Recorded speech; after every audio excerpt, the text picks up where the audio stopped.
Imagine this: a father, full of love, waiting patiently at the end of a long, dusty road. Each day, he scans the horizon, hoping to catch a glimpse of his son. The same son who took his inheritance early, walked away from the family, and disappeared into the world. It's a familiar scene, isn't it?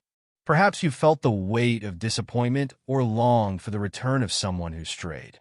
Or maybe you've been the one who wandered, searching for meaning only to realize that the life you left behind held more value than you could have imagined. Today, I want to talk about one of the most powerful parables told by Jesus, the story of the prodigal son. It's not just a story of rebellion, but one of restoration, forgiveness, and a father's unyielding love. The story begins with a young man, full of ambition and a bit of arrogance.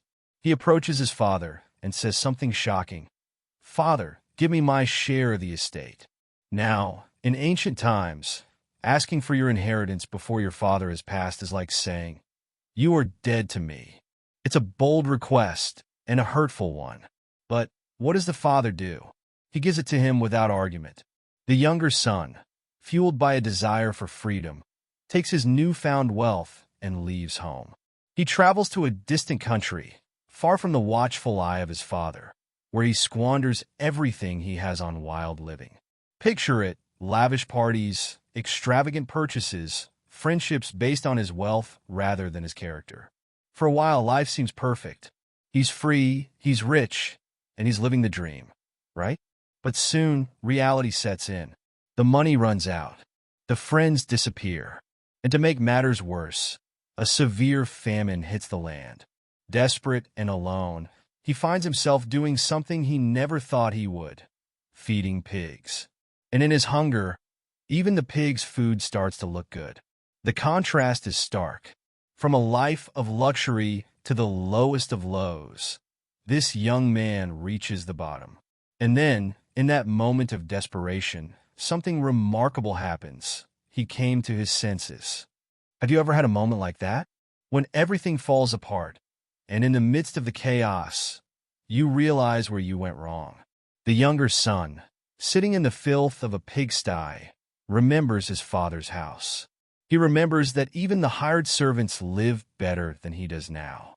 And he decides, "I will go back to my father and say, 'Father, I have sinned against heaven and against you. I am no longer worthy to be called your son. Make me like one of your hired servants.'" So, he gets up and begins the long journey home. Can you imagine what he's feeling as he walks? Shame, fear, uncertainty. He's rehearsing his apology over and over in his mind, dreading the moment he'll have to face his father. What will his father say? Will he even be accepted back? Now let's shift our focus to the father. Every day, he waits. Not just once in a while, but every single day, scanning the horizon, hoping to see his son. Despite the disrespect, despite the hurt, the father's heart remains full of love and forgiveness. And one day, as he looks out, he sees something: a figure in the distance, walking slowly but steadily toward home. It's his son. The father doesn't wait for him to arrive. He doesn't stand there with crossed arms, demanding an explanation. No, he runs. And in ancient times, a man of dignity, a man of wealth, did not run. But this father runs. He sprints down that dusty road, throws his arms around his son, and kisses him. Before the son can even get through his rehearsed apology, the father interrupts him with joy. He calls for the best robe, a ring, and sandals. He orders a feast to celebrate. This son of mine was dead and is alive again. He was lost and is found. The father's response is nothing short of extravagant. It's a picture of pure, unconditional love. No questions asked, no grudges held, just forgiveness and celebration. But not everyone is celebrating. The elder son, the one who stayed, who worked faithfully, hears the music and sees the festivities. When he finds out it's all for his wayward brother, he's furious. He refuses to go in. After all, he's the responsible one.